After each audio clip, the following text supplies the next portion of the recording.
Hello students. तो मैं शंकर अमुलानी एक बार फिर आपके सामने लेकर आया हूं अपना अगला वीडियो, जो कि है क्लास 11th के लिए, and the topic is limit, but it is very very useful for the 12th class also when you are studying about continuity.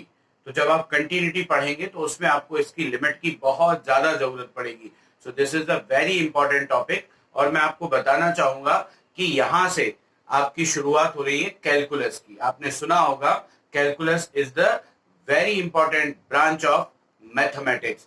तो यहां से स्टार्टिंग हो रहा है लिमिट से। जो पहला आपका टॉपिक है कैलकुलस का, that is the limit and derivative. तो सबसे पहले अपन बात करेंगे लिमिट के बारे में कि लिमिट क्या है। तो लिमिट में एक वर्ड आता है टेंस टू।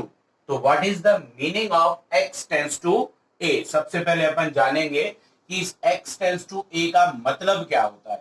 जब तक आप इसके मतलब को नहीं समझ पाएंगे तब तक लिमिट को समझना थोड़ा डिफिकल्ट होगा। तो x टेंस टू a का मीनिंग है कि x is approaching to a but x is not equal to a। मतलब क्या है, x धीरे धीरे करके a की तरफ बढ़ तो रहा है पर x exactly equal to a नहीं है, ठीक है, पर वो धीरे धीरे क्या कर रहा है, उसकी तरफ बढ़ रहा है। अप्रोचिंग का मतलब समझ रहे हैं ना, कि उसको उसकी तरफ जा रहा है, वो समझ रहे हैं आप। तो x is approaching to a but x is not equal to a। इसको समझते हैं जरा इस डायग्राम से और नंबर लाइन से। देखिए ये एक नंबर लाइन है जहां पर इधर पॉजिटिव साइड है और इधर नेगेटिव साइड है। बीच में मैंने ये रखा है अपना x is equal to a, जहां हमें पहुंचना है, अपना टारगेट पॉइंट। अब इस x is equal to a के एक साइड में और ये दूसरी साइड, तो एक साइड क्या होगी, इसके लेफ्ट होगी और एक क्या होगी, राइट साइड होगी। तो अगर x की तरफ कोई लिमिट यहां से बढ़ रही है, ठीक है, x की वैल्यू इधर से आ रही जो a से कम है, क्या है, x की वैल्यू a ना होकर a से क्या है, कम है, तो x tends to a minus लिखेंगे। इसको क्या लिखेंगे अपन, लेफ्ट साइड। और अगर x टेंस टू क्या है, a प्लस, पॉजिटिव साइड से आ रहा है, मतलब x की वैल्यू a से बड़ी है लेकिन फिर भी वो कहां आ रहा है, x की तरफ अप्रोच कर रहा है, तो इसको अपन बोलते हैं क्या, राइट साइड। तो ये इस लिमिट को कहा जाता है लेफ्ट हैंड लिमिट, और इसको कहा जाता है क्या, राइट हैंड लिमिट। इसको आप ऐसे भी समझ सकते हैं कि limit x tends to a minus f of x. a minus मतलब कहां से आ रहा है, लेफ्ट साइड से, is equal to limit x tends to a plus f of x, right side से। अगर इन दोनों लिमिट्स की वैल्यू क्या आ जाए, इक्वल आ जाए, क्या आ जाए, इक्वल आ जाए, तो हम क्या कहते हैं, फंक्शन और लिमिट इज एग्जैक्ट।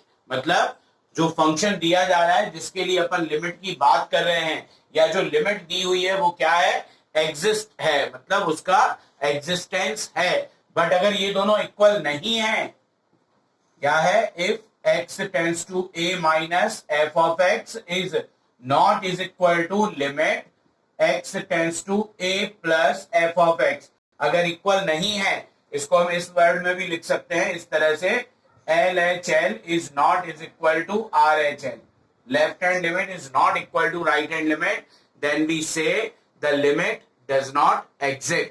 जो लिमिट दी है वो एग्जिस्ट नहीं करती, या फिर फंक्शन डज नॉट एग्जिस्ट, जो फंक्शन है वो एग्जिस्ट नहीं करता।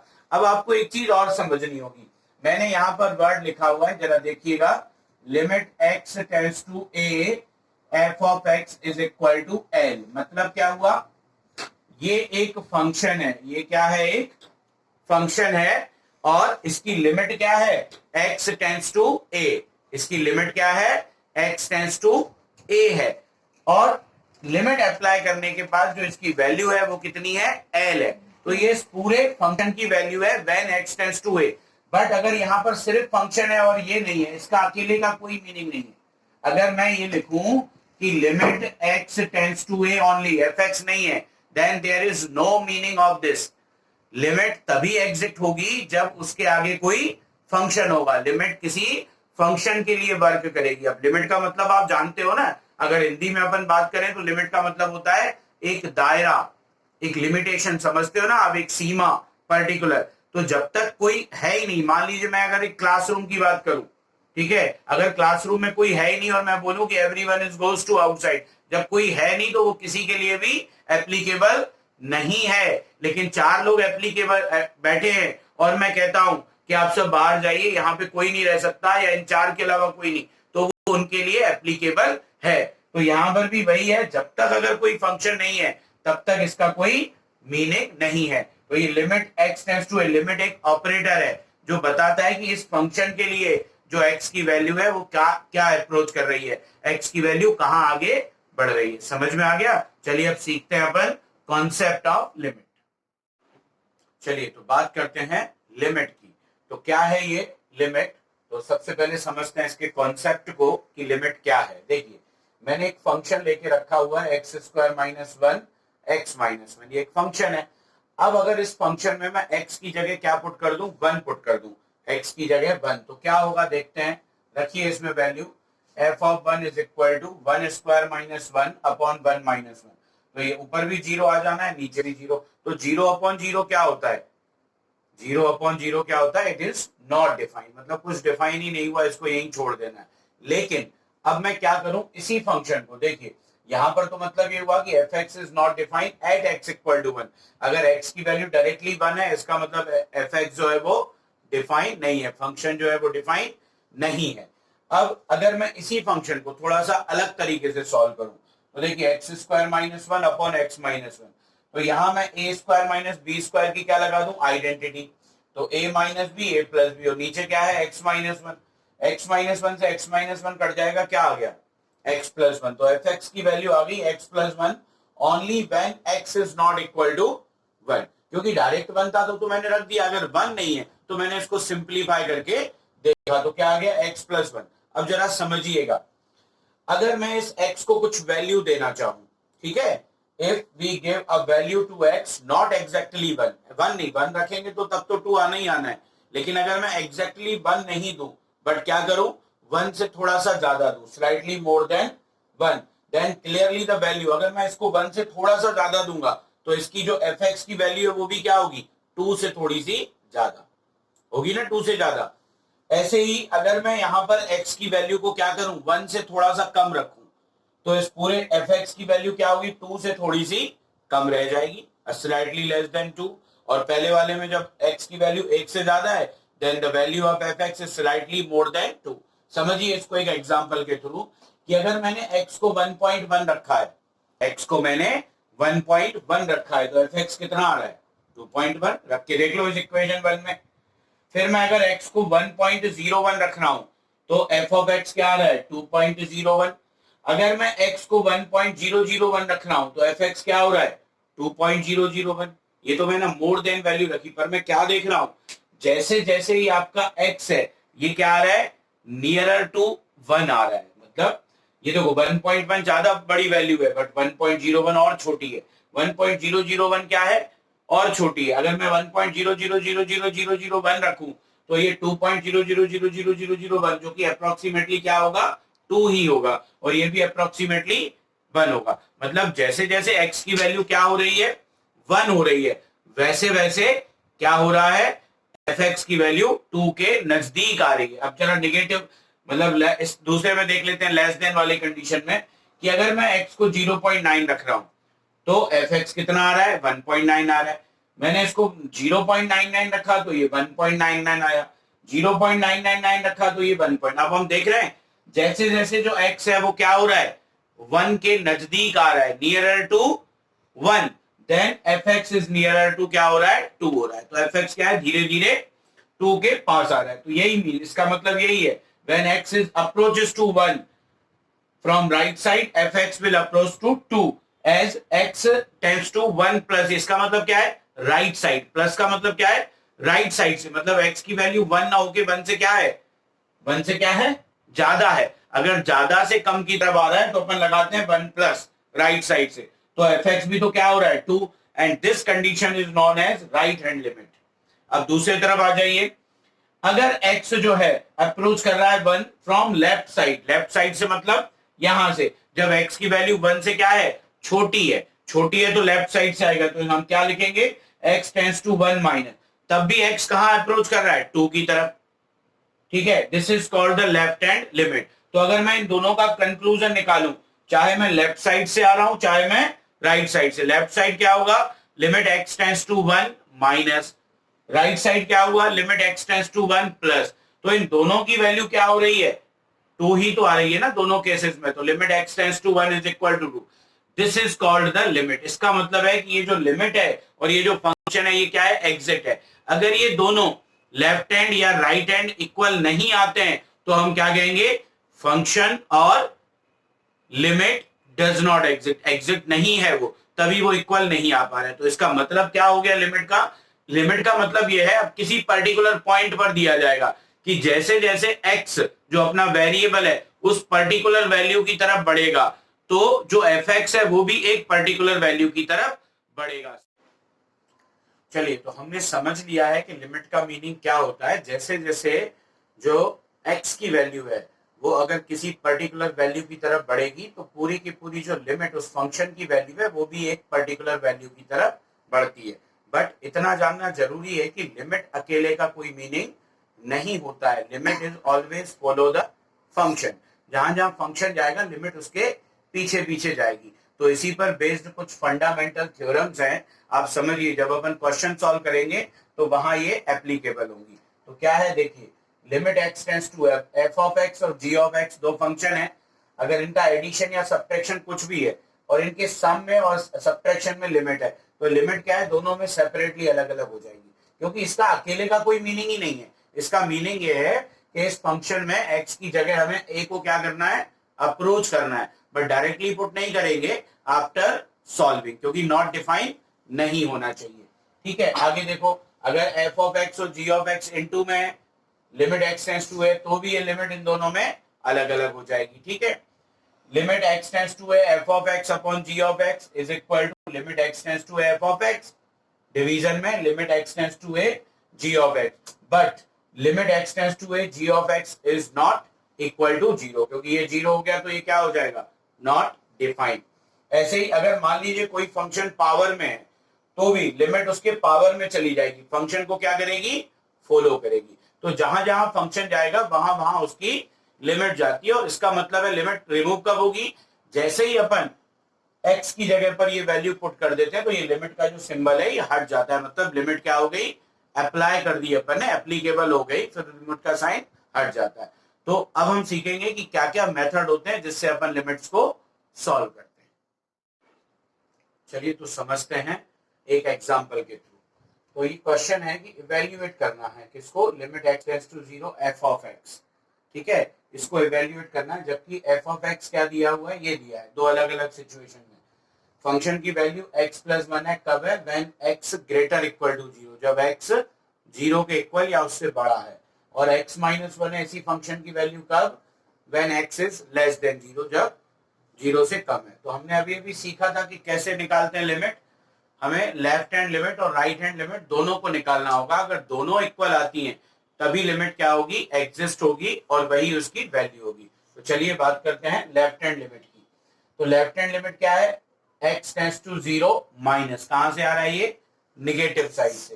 तो f ऑफ x मतलब x की वैल्यू 0 ना होकर उससे क्या है, कम है, 0 से कम है, fx है ना, x की वैल्यू। तो limit x tends to value, जब x 0 से कम है उस समय fx कितना है, x माइनस 1। तो मैंने fx की जगह क्या रख दिया, x माइनस 1। अब ये बहुत ही सिंपल फंक्शन है, ये सिंपलीफाई तो होगा नहीं, तो जब सिंपलीफाई नहीं होगा तो उस समय अपन क्या करेंगे, डायरेक्ट लिमिट अप्लाई कर देंगे। अप्लाइंग द लिमिट मतलब x की जगह क्या पुट कर देना है, 0। x कहां बढ़ रहा है, 0 की तरफ, तो x की जगह क्या रख देंगे हम, 0। जैसे ही मैंने x की जगह 0 रखा, 0 माइनस 1, इसकी वैल्यू क्या आ गई, माइनस 1। तो लेफ्ट हैंड लिमिट कितना आ गया, -1। अब अपन बात करते हैं राइट हैंड लिमिट की। ठीक है, जो राइट साइड से 0 की तरफ अप्रोच कर रहा है, तो x tends to 0 plus f of x, तो x टेंड्स टू 0। अब जब x की वैल्यू 0 से क्या है, बड़ी है, तब फंक्शन क्या है अपना, x प्लस 1 रख दिया हमने फंक्शन की जगह x प्लस 1। ये भी सिंप्लीफाई होगा नहीं, तो अप्लाइंग द लिमिट, जैसे ही लिमिट अप्लाई की मतलब x की जगह क्या रख दिया, 0, तो 0 प्लस 1 क्या आया, 1, तो RHL आ गया 1, ये आ गया second. By equation first and second, left hand limit -1 है, राइट हैंड लिमिट +1 है, मतलब दोनों इक्वल हैं क्या, नहीं है। तो अगर ये दोनों इक्वल नहीं है इसका मतलब क्या हुआ, लिमिट डज नॉट एग्जिस्ट, मतलब लिमिट एग्जिस्ट नहीं करती है। अगर ये दोनों इक्वल आते तो लिमिट एग्जिस्ट करती, और जो वैल्यू आती that will be the value of limit x tends to 0 fx। समझ में आ गया? चलिए और एग्जांपल से समझते हैं। चलिए तो एक और एग्जांपल करते हैं। क्या है? Evaluate limit x tends to 0 f of x where f of x क्या दिया हुआ है? mod x upon x is when x is not equal to 0 और 0 जब x equal to 0 है। जब x की वैल्यू 0 है तो ये 0 हो जाएगा, बट जब x 0 नहीं है, 0 से बड़ा या छोटा है, तो fx कितना है? x mod x upon x। मैं आपको बता दूं, mod x upon x is the signum function, इसका नाम है। अभी अपन को उसकी जरूरत नहीं है, बट मैं आपको बता रहा हूं, जब आप फंक्शन पढ़ेंगे तब आप सीखेंगे कि this is the signum function. और ये भी बता दूं, सिग्नम फंक्शन जो होता है वो डिसकंटिन्यूअस होता है, मतलब इसकी लिमिट एग्जिट नहीं आएगी। चलो फिर भी अपन करके देखते हैं। तो left hand limit, limit x tends to 0 minus क्या आ गया? f of x। अब क्या है? x टेंड्स टू 0 माइनस मतलब 0 से कम है। तो पहले वाले क्वेश्चन में तो लेस देन और ग्रेटर देन का साइन दिया था, पता चल रहा था 0 से कम पे क्या लेना है, 0 से ज्यादा। यहाँ तो है ही नहीं, यहाँ बस ये है कि 0 पर ये, बाकी नॉट इक्वल टू में भले कम हो या ज्यादा। तो हमें कैसे डिसाइड करना है कम और ज्यादा? तो देखिए उसके लिए मैं क्या कर रहा हूं, मुझे पता है कि x की वैल्यू 0 से कम है, a little bit less than 0, तो मैंने x इज इक्वल टू क्या ले लिया? 0 माइनस h। अब 0 में से h क्या हो गया? कम हो गया ना, h कुछ ना कुछ तो रहेगी वैल्यू। अब h है क्या? h जो है x के कंपैरिजन में बहुत छोटा है, इसीलिए लिखा है h is much much much much lesser than x, x से बहुत छोटा है। अब x कहां अप्रोच कर रहा है? अल्टीमेटली तो x 0 की तरफ जा रहा है, तो जैसे जैसे x 0 की तरफ जाएगा, रख दो इसमें 0, तो जब आपने x 0 रखा तो सॉल्व होके h भी क्या आएगा? तो जैसे जैसे x 0 की तरफ बढ़ेगा तो h भी किसकी तरफ बढ़ेगा? 0 की तरफ। अब अपना लिमिट क्या हो गया? x की जगह लिमिट किसकी आ गई? h की, तो h टेंड्स टू 0। x की जगह मैंने क्या रख लिया? 0 माइनस h, मतलब f ऑफ माइनस h। तो ये जो फंक्शन दिया है इसमें मैं x की जगह क्या रख दूंगा? Minus h। तो ये mode minus h upon x की जगह माइनस h। अब ये मोड है तो मोड से बाहर निकलेगा तो क्या हो जाएगा? पॉजिटिव, माइनस साइन चला जाएगा। पता है ना मॉड्यूलस का मतलब क्या होता है? तो ये आएगा h और नीचे माइनस h, h से h कट गया, क्या हुआ? -1। लिमिट अप्लाई कर दी तो लेफ्ट हैंड लिमिट कितना आ गया? -1। अब अपन राइट हैंड लिमिट निकालते हैं। ऐसे ही x टेंड्स टू 0 प्लस हो जाएगा। अब 0 प्लस मतलब x की जो वैल्यू है वो 0 से थोड़ी सी ज्यादा है, तो हमने मान लिया x is equal to 0 plus h। Again h is much much much lesser than x, तो जैसे जैसे x 0 की तरफ बढ़ेगा, h किसकी तरफ बढ़ेगा? 0 की तरफ। तो लिमिट h टेंड्स टू 0 क्या हो गया RHL? f में 0 प्लस h, x की जगह अपन ने 0 प्लस, 0 तो 0 ही है, तो 0 प्लस h क्या हो गया? h। अगेन यहाँ पर x की जगह क्या रख दिया? h। ये h बाहर निकलेगा तो h अपॉन h कट के क्या आ गया? 1। लिमिट अप्लाई की तब भी 1। तो यहाँ लेफ्ट हैंड लिमिट आई थी -1, राइट हैंड लिमिट क्या आ गई? +1। दोनों को इक्वल किया, होंगे ही नहीं इक्वल, तो इक्वेशन 1 और 2 से left hand limit is not equal to right hand limit, तो again limit does not exist. यहां पर भी लिमिट का एग्जिस्टेंस नहीं है। तो इस तरह से इन क्वेश्चंस को करते हैं। चलिए अब अपन सीखते हैं कि आगे कौन कौन से मेथड होते हैं जिससे अपन एक लिमिट को सॉल्व कर सकते हैं। चलिए तो बात करते हैं methods for evaluating a limit, किसी लिमिट को कैसे इवैल्यूएट करते हैं। तो देखिए there are 4 methods to evaluate a limit. The first one is the factorization method, जैसे अपन ने सबसे पहले एग्जांपल में किया था कि फैक्टराइज करो, पहले कॉमन टर्म्स को कैंसिल कर दो, उसके बाद लिमिट अप्लाई करिए, क्योंकि डायरेक्ट आप रखेंगे तो हो सकता है नॉट डिफाइन आ जाए। तो पहले फैक्टराइज करके जो कॉमन टर्म्स होंगी इनको कैंसिल करने के बाद लिमिट अप्लाई करना है। तो this is the factorization method. दूसरा है रैशनलाइजेशन मेथड, ये जनरली रूट वाले क्वेश्चन में यूज किया जाता है and some trigonometric questions also. तो अगर आपको लग रहा है कि रैशनलाइज करने से इजी होगा तो उसको रैशनलाइज कर लीजिए, उसके बाद सिंप्लीफाई करने के बाद लिमिट अप्लाई कीजिए। Next one is the substitution method. अगर ना तो रैशनलाइजेशन हो पा रहा है ना ही फैक्टराइजेशन हो रहा है तो अपन सब्स्टिट्यूट भी कर सकते हैं। जैसे मैंने पिछले वाले में x की जगह 0 प्लस h और 0 माइनस h लिया था, तो ये सब्स्टिट्यूटिंग मेथड था। तो अपन कुछ भी सब्स्टिट्यूट कर सकते हैं अपने कंफर्टनेस के अकॉर्डिंग कि क्या इजी रहेगा, ठीक है। उसके बाद the last one is the L hospital rule. L'Hopital rule भी बोलते हैं इसको, and it is based on the differentiation. जब आप डिफरेंशिएशन सीख जाएंगे तो आप इसको अप्लाई कर सकते हैं, बहुत इजी है, and it is use for competitive purpose only. इससे क्या होगा, एक एक पेज के जो बड़े क्वेश्चन होंगे वो एक एक दो दो लाइन में हो जाएंगे। तो ये ट्रिक भी रहती है। इसमें क्या करते हैं, जनरली ये रैशनल फंक्शन के लिए यूज किया जाता है। न्यूमरेटर और डिनोमिनेटर दोनों को सेपरेटली डिफरेंशिएट करो और उसके बाद लिमिट अप्लाई कर लो। तो अपन एग्जांपल सीखेंगे तो उसमें मैं बताऊंगा आपको कि ये किस तरीके से करना है। चलिए, ये तो हो गया मेथड। अभी अपन बात करेंगे कुछ इंपॉर्टेंट फॉर्मूले जो लिमिट में जब आप सॉल्व करने जाएंगे तो उनकी जरूरत पड़ेगी। तो चलिए सीखते हैं कुछ इंपॉर्टेंट लिमिट। चलिए तो बात करते हैं कुछ इंपॉर्टेंट थ्योरम्स ऑन लिमिट पर, है ना, some important theorems on limit. जब आप क्वेश्चन सॉल्व करने जाएंगे तो इनकी जरूरत अपन को पड़ेगी। तो क्या क्या है देखिए, limit x tends to a x raise to the power n minus a raise to the power n upon x minus a होता है n a raise to the power n minus 1। a greater than 0 होना चाहिए, मतलब negative नहीं होना चाहिए a, और n जो है कोई भी रैशनल नंबर हो सकता है। Limit x tends to 0 e raise to the power x, exponential function होता है ये, माइनस 1 अपॉन x, इसकी वैल्यू क्या आएगी 1। Limit x tends to 0 a raise to the power x minus 1 upon x, ये होता है log a, और यहाँ पर भी a greater than 0 but a is not equal to 1। Limit x tends to 0 log 1 plus x upon x is equal to 1। Limit x tends to 0 sin x upon x या x upon sin x, ये भी क्या होता है 1।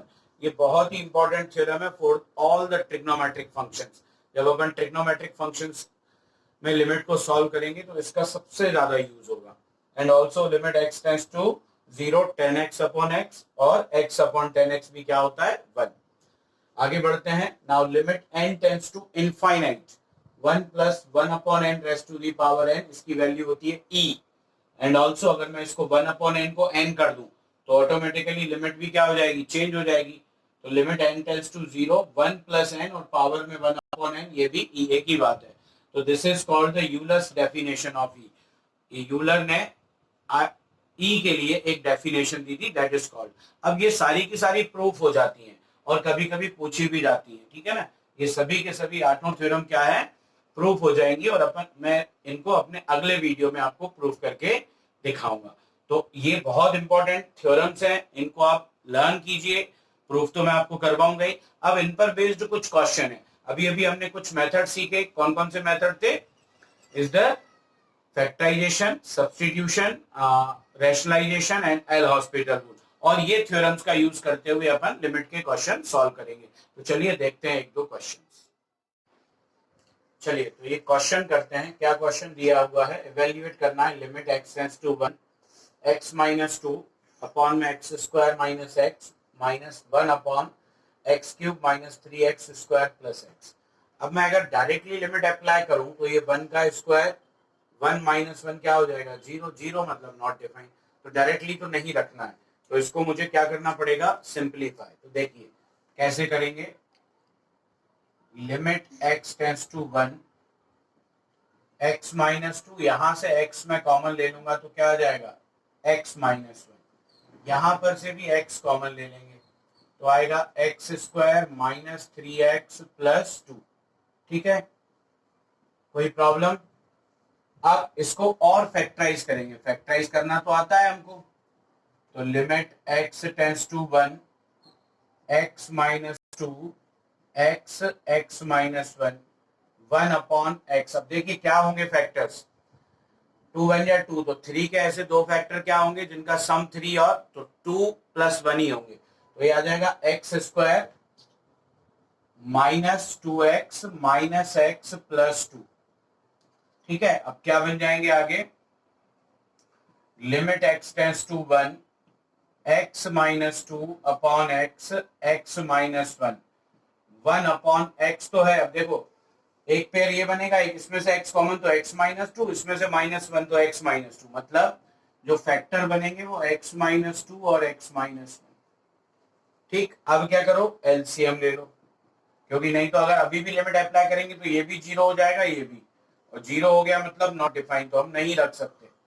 तो LCM लेंगे तो क्या आया x माइनस 1 और x माइनस 2। यहाँ तो x माइनस 1 गया तो क्या बचा x माइनस टू का ऊपर इंटू होगा, तो ऑलरेडी x माइनस टू है, होल स्क्वायर हो गया। तो यहाँ तो पूरा है तो कुछ नहीं, सीधा क्या आ जाएगा 1। चलो आगे सिंप्लीफाई करेंगे। Limit x tends to 1, whole square खोल दीजिए, a माइनस बी का whole square a square plus b square minus 2ab और ये माइनस 1, नीचे x माइनस 1 और x माइनस 2। अच्छा एक काम और कर सकते थे, चलो ये मत करो, ये a मान लो, इसको b मान लो, तो आइडेंटिटी कौन सी बन रही है, a square minus b square, तो a माइनस बी मतलब x माइनस 2 माइनस 1 और a प्लस बी, तो x माइनस 2 प्लस 1, इससे ज्यादा इजी हो जाएगा। अब देखिए लिमिट x टेंड्स टू 1, क्या हो गया ऊपर x माइनस 3 और x माइनस 1, ठीक है, और नीचे x माइनस 1 x माइनस 2। अब ये x माइनस 1 से यही परेशान कर रहा था, ठीक है, जो टर्म परेशान कर रही थी वो कैंसिल हो गई। अब आप लिमिट अप्लाई कर दो, अब कुछ नहीं होने वाला है, अब जीरो नहीं होगा, तो डायरेक्ट लिखेंगे क्या, applying the limit, direct apply कर दो, अब कुछ नहीं करना। तो क्या हो जाएगा 1 माइनस 3 और डिनोमिनेटर में 1 और 1 माइनस 2, तो ऊपर माइनस 2 नीचे 1 और ये भी minus 1, minus 2 upon minus 1, answer क्या आ गया ये, ठीक है। तो ये तरीका है इसको सॉल्व करने का, ठीक है, डायरेक्टली आप अप्लाई नहीं कर सकते। आ गया ना समझ में। तो ये कौन सा मेथड था, ये फैक्टराइजेशन मेथड था। तो एक और क्वेश्चन देख लेते हैं, चलिए। तो एक और क्वेश्चन है, evaluate limit x tends to 1 x की पावर n माइनस 1 और x की पावर m माइनस 1। अब यहाँ पर पावर में n और m है, मतलब आप फैक्टराइज नहीं कर पाओगे, रैशनलाइजेशन से कुछ होगा नहीं। तो अब क्या करना पड़ेगा, जो हमने अभी थ्योरम्स पढ़ी थी ना 8, उनमें से किसी का एक यूज करेंगे। तो पहली वाली यूज हो सकती है, तो कैसे यूज होगी, पहले अब क्या थी, पहले देखो, since limit x tends to a x की power a n minus a की पावर n और x माइनस a क्या था n a n माइनस 1। तो पहले इसको इस फॉर्म में कन्वर्ट करना पड़ेगा, तो उसके लिए क्या करेंगे, देखिए अपने पास क्या है, x टेंड्स टू 1 x की पावर n माइनस 1 और x की पावर, मैं क्या करूंगा, न्यूमरेटर और डिनोमिनेटर में दोनों में x माइनस 1 से डिवाइड कर दूंगा, ठीक है। क्या हो जाएगा, देखो divide by x minus 1 in numerator and denominator. तो देखिए limit x tends to 1 x की पावर n माइनस 1 और x माइनस 1, नीचे भी x की पावर n माइनस 1 और x माइनस 1, ठीक है, कोई दिक्कत, ये कट जाएगा वही का वही। अब अपन ने अभी अभी क्या पढ़ा था, फंडामेंटल थ्योरम्स ऑफ लिमिट। तो लिमिट तो अलग अलग हो जाती है, फंक्शन को फॉलो करेगी, तो ऊपर और नीचे दोनों में क्या करो, लिमिट को सेपरेट कर दो। तो limit x tends to 1 x की पावर n माइनस 1 और x माइनस 1, डिनोमिनेटर में limit x tends to 1 x की पावर m माइनस 1 और x माइनस 1, ठीक है, हो गया दोनों में सेपरेट। अब देखो ये इस फॉर्मूले की तरह बन गया, नहीं बना तो एक स्टेप और बना देते हैं अपन, limit x tends to 1 x की पावर n माइनस इस 1 की पावर भी n लिख लेंगे अपन और x माइनस, नीचे limit x tends to 1 x की पावर m और ये 1 की पावर m और x माइनस 1। अब तो बन गया, ठीक है, 1 की पावर कुछ भी हो 1 ही होता है। अब ये फॉर्मूला अप्लाई करो तो क्या होगा, ऊपर होगा n a की जगह 1 है और n माइनस 1, नीचे m a की जगह 1 है और m माइनस 1, n 1 की पावर कितनी भी हो क्या होता है 1, 1 की पावर कितनी भी हो 1, तो ये n अपॉन m क्या आ गया आंसर, ठीक है। तो अगर मान लीजिए वो थ्योरम नहीं होती, ठीक है, तो फिर अपन क्या करते, इस क्वेश्चन को सॉल्व ही नहीं कर पाते, क्योंकि ये क्या आ गया, एल्जेब्रिक आ गया ना, न्यूमेरिकल तो था नहीं। तो इसीलिए इस थ्योरम का, वो थ्योरम प्रूफ कैसे होगी, उसको प्रूफ करने के लिए जरूरत पड़ती है बाइनोमियल थ्योरम की। तो आपको बाइनोमियल पढ़ना होगा जो आपके इस सिलेबस में। तो चलिए उन थ्योरम्स को तो बाद में अपन प्रूफ करेंगे, आज के लिए इतना ही। ये क्वेश्चंस आप कीजिए, सारे कॉन्सेप्ट्स आप लिमिट के देखिए। This is very useful not only for 11th class and also is very useful for 12th also। तो चलिए आज की क्लास को यहीं ओवर करते हैं। तब तक के लिए जय हिंद जय भारत। और हाँ, अगर अभी तक आपने हमारे चैनल को सब्सक्राइब नहीं किया है तो जल्दी से इसे सब्सक्राइब कर लीजिए। जय हिंद जय भारत।